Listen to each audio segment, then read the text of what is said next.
दिनैनि बे भिडिअआ बिसेसकय इयुथ्सफोरनि थाखाय जागोन, सेंग्रा सिख्लाफोरनि थाखाय जागोन, जाय सेंग्रा सिख्लाफोरा थांना थानो थाखाय जुजिगासिनो दङ, राहा लामा नागिरगासिनो दङ। आङो जिउआव मा खामानि मावगोन सिन्था खालामगासिनो दङ, सिन्थायाव गावखौ दोनगासिनो दङ, सिन्थायावनो गब'नानै दङ। बेफोरबायदि गासै प्रब्लेम्सफोरखौ आङो दिनै लानानै फैदों। जि भिडिअआव नोंथांमोननि गासै सिन्था, साननाय, हनाय, सरसाफ्रा गासैबो गैयै जागोन आरो नोंथाङा मोनसे गोदान थांखि लानो हागोन, केरियार बानायनो हागोन। मानोना जिउआव थांना थानाय समाव गोबाङा गोबां रोखोमनि फरायनानै दङ, नाथाय दासिमबो बबे लामाजों थांगोन बेखौ थांखि खालामनो हायाखै, फाइनाल खालामनो हायाखै, जायनि जाहोनाव बबेबा गेजेर लामायावनो आन्दायनानै दङ। फरायनायालाय गोबां रोखोमनि फरायबाय, गोबां डिग्रिखौ लाबाय, गोबां डिप्ल'माखौ लाबाय, नाथाय बबे लामाखौ, बबेखौ केरियार खालामगोन, बबेखौ केरियार खालामनानै लागोन, बे बिषयाव दाबो फाइनाल खालामनानै लानो हायाखै। गोबां सेंग्रा सिख्लाफोर जोंनि फोथायारिफोरनि गेजेराव दङ, गोबां ख्रिस्टियानफोरनि गेजेराव दङ, जायफोरा दासिमबो बबे लामाजों थांगोन, गावनि जिउखौ बबेखौ मावनानै खुंगोन, बेफोर बिषयाव गोबां सिन्था जानानै दङ। अनजाग्रा प्रियफोर, फैदो दिनै जोङो बे बिषयाव रायज्लायगोन आरो इसोरा जोंनो मा मा होनानै दोनदों, इसोरा जोंनो राहा लामाफोरखौ माबायदि होनानै दोनदों, जोङो बे बिषयजों नायगोन। अलरेडि जिसु ख्रिस्ट'आ जोंनो थांना थानो थाखाय आशीर्बादफोरखौ अलरेडि होखादों। बै इसोरा होनानै दोनखानाय लामाफोरखौ जेब्ला जोङो सायख'नानै लानो रोंनाय नङा, अब्लानो जोङो गोलौ गोफौ गोदाव सोराव जागोन, लामा आन्दायनाय बायदि जागोन। जोङो थांना थानायाव गोबां सैसोनो गोनां जागोन। दा बेयावहाय जों जेन सैथो जिसु ख्रिस्ट'आ होनाय जिथु टेलेन्ट दङ, बे टेलेन्टखौ जों जे सिनाय मोनो। जों गोबां बाथ्रा सावरायनायाव बुङो जोंहा बे दङ, बे दङ, बे दङ, बे टेलेन्ट दङ, बे टेलेन्ट दङ, बे रोंगौथि दङ, बे रोंगौथि दङ होननानै। नाथाय बबे मोनसे रोंगौथिखौ केरियार गाइड खालामना लानो, बबे मोनसे टेलेन्टखौ गावनि जिउनि सोलिनायनि थाखाय मोनसे मोजां राहा लामा खालामनानै लानो, बेखौ सायख'नो रोङाखै। प्रियफोर, नोंथाङा जिंगा दासि, दिनैनि भिडिअखौल' जोबजासिम नायलांगोन, अब्लानो नोंथाङा बे बिषयाव रोखा जानो हागोन आरो नोंथाङा गोबां बोलो मोनगोन आरो नोंथांनो जे इसोरा मोजां टेलेन्टखौ होनानै दोनदों, बे बिषयखौ नोंथाङा मोन्थिनो हागोन। दे अब्ला समखौ आद्रि खालामाब्लानो थोंजोङैनो इसोरनि बोसोन फारसे आवगायलांदोनि। नाथाय बिनि सिगाङावनो बुंनो हास्थायदों, सोरबा जुदि आंनि चेनेलाव गोदान फैदोंब्ला आंनि चेनेलखौ साबस्क्राइब खालामना लागोन, जेन नोंथाङा फैबाय थानाय समफोराव बेबायदिनो इसोरनि बाथ्राफोरखौ खोनासंनो मोनबाय थायो। आरो लोगोसेयैनो खावलायनो हास्थायदों साफ्रोमबो नायगिरि नोंथांमोना नायनानै मोनसे लाइक होनानै होगोन। नोंथांनि लाइक होनाया आंखौ गोदान गोदान भिडिअ लाबोनो थाखाय गोबां थुलुंगा होयो। बेयावखायनो मोनसे लाइकखौ होनानै होगोन। आरो नोंथांमोना सानोब्ला बेफोर गासै बाथ्राफोरखौ जोंनि गासै ख्रिस्टियान सुबुंफोरा मोन्थिनांगौ होननानै, अब्लाना नोंथांमोना शेयार खालामनानै होगोन।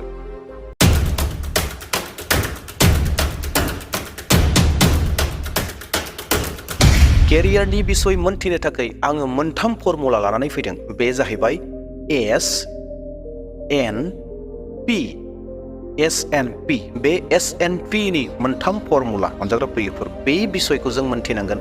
बे बिसयखौ मोजाङै मोन्थिब्लानो जोंनि जिउआव बबे केरियारा साबसिन जागोन, बबेखौ केरियार खालामगोन, बबेखौ थांना थानायनि खामानि खालामगोन, बेखौ रोखायै मोन्थिहागोन। दा बेवहाय भिडिअखौ नायबाय थागोन।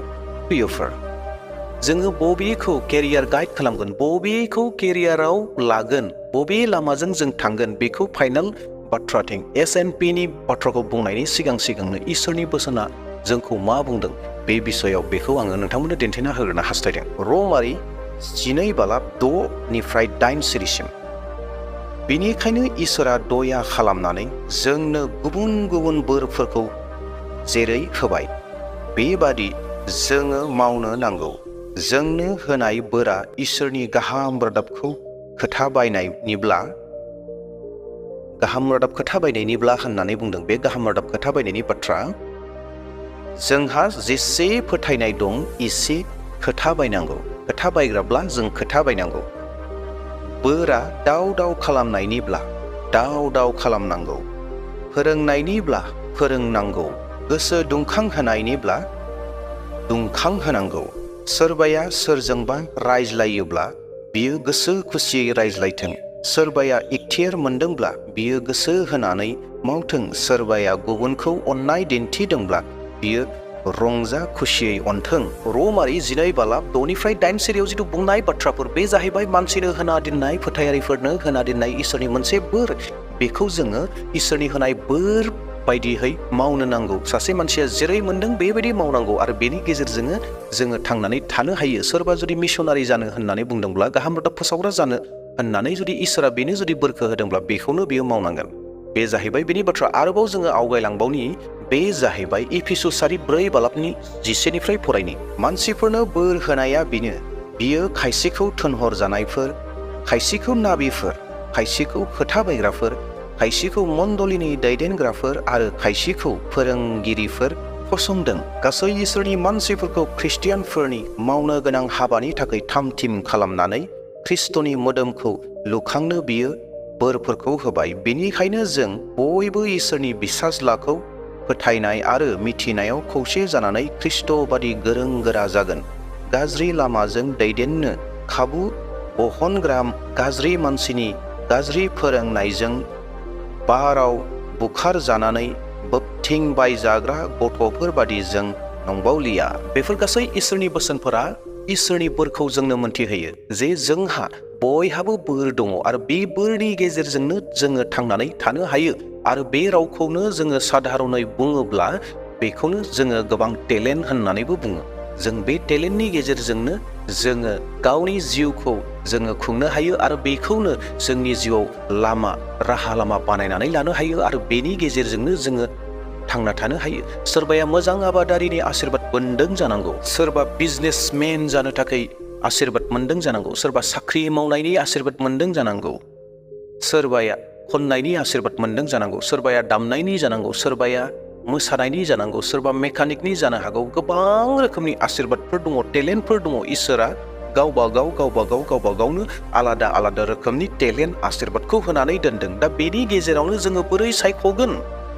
सोंलुआ बे जायो जोङो बोरै सायख'गोन इसोरा जोंनो बबेखौ होनानै दोनदों बबे बिसयखौ होनानै दोनदों आरो बे बिसयनि गेजेराव आङो बबेखौ मावनांगौ दा बेफोरबायदि गोबां सोंलुफोर फैगोन दा बेखौनो मोजाङै मोनथिनो थाखाय दिनै आङो बे बिदिखौ लाबोदों आरो मोनसे फर्मुला दहायनो आवगायाव बुंदोंमोन SNP बे SNP नि गेजेरजों जोङो फोरमान जागोन मोनथिनो हागोन जे नोंथांनो इसोरा माखौ होदों आरो बेखौ मावोब्लानो गासै जिउआव थांना थानो बेखौ बाहायनो हागोन डेभेलप रिउफोर आवगायलांबावदोनि बे SNP खौ बुजिनो थाखाय मोनसे आङो फिसा एग्जाम्पल लानानै फैदों बे बाथ्रानि गेजेरजों बे एग्जाम्पलनि गेजेरजों आङो नोंथांमोनखौ मोनथिहोनो हास्थायदों आरो बेनि गेजेरजोंनो रोखा जानो हागोन बेनो जाहैबाय आङो गोबां रोखोमनि खामानिफोरखौ मावनो रोंगौ नाथाय गोबां खामानिफोरनि गेजेराव सबनिस्रुइ मोजांसिन आङो मावनो रोंनाया जाहैबाय लिरनो गोरों आङो गोबां लिरनो मोजां मोनो दिनाव 24 घन्टा दङ 24 घन्टानि गेजेराव आं 25 घन्टा 26 घन्टाबो लिरनो हानाय केपासिटि दङ आरो आङो मोजां लिरो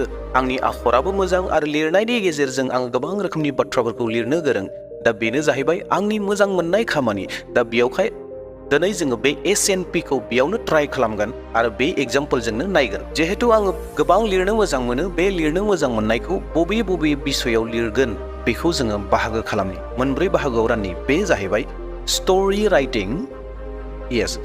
राइटिं मोनसे बाहागो ब्लगिंनि थाखाय मोनसे बाहागो आरो SEO राइटिं बे मोनसे बाहागो बेनि उनाव टेक्निकेल बे मोनसे बाहागो बे मोनब्रै खथायाव आङो लिरगोन डेट मिन्स बे मोनब्रै खथाखौ नायगोन जे बेयाव लिरोब्ला आंहा मा जागोन बोरै जागोन बे SNP फर्मुला बाहायनानै जोङो नायनि बबे मोजांसिन जागोन बबेखौ सायख'नाया मोजां जागोन आंनि थाखाय बबे मोजां जागोन बेखौ नायनि बे मोनब्रै बाहागोखौ गिबि फर्मुलानि गेजेरजों जोङो नायनि बे जाहैबाय S बे जाबाय सेल्फ सेटिसफेक्सन जेरावहाय जि खामानिखौ मावोब्ला गोसोआव रंजानाय जायो रंजानायजों खामानिखौ मावनो हायो बेखौनो सेल्फ सेटिसफेक्सन होननानै बुंनाय जायो दा जोङो मोनब्रै बाहागो खालामबाय story writing blogging SEO writing technical बे मोनब्रैयाव आंनि गोसोआ माबायदि जागोन बोरै रंजानानै खामानि मावनो हागोन आङो स्ट'रि राइटिंआव 9 नाम्बार होदों जिहेतु आङो स्ट'रि राइटिंखौ मोजां मोनो स्ट'रि राइटिं लिरनो थाखाय मोजां मोनो आरो